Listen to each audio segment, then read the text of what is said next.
এবার সেই বদ্রির বাচ্চাটাকে আমার ধরা হয়ে গেছে। উফ, আমার তো ঘাম বেরিয়ে গেল একে ধরতে গিয়ে, এত ছটফট করছে। এই যে সেই ছোট্ট মুখটা বের করে কোনো রকমে দেখছে।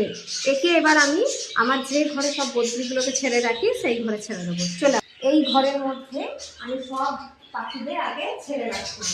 আর এখনো বেশ কিছু বদ্রি এখানে রয়েছে, কিন্তু আমি বেশ কিছু বদ্রিকে আবার খাঁচার মধ্যে সেটা করেও দিচ্ছি, যাতে ও নতুন করে সংসার করতে পারে। এই যে তুমি যাও, চলে গেল আমার হাত থেকে উড়ে।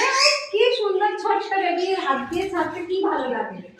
আর এই যে বর্তমানে আমি বাকি বদ্রিগুলোকে সব কেজের মধ্যে দিয়ে দিয়েছি, যাতে ওরা নতুন করে সংসার করতে পারে আর খুব তাড়াতাড়ি সুখবরটা দেয়।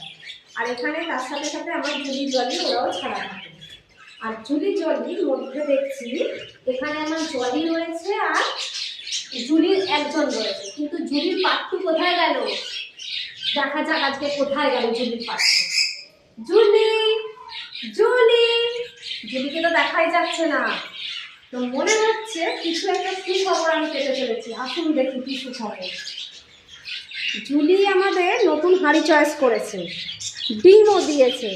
এই যে আমার জুলি, ও মা, আবার জুলির আবার একটা বাচ্চাও হয়েছে। ওই যে কি সুন্দর। এই যে জলি, দেখো দেখো দেখো তোমার ছোট্ট বেবি, দেখো।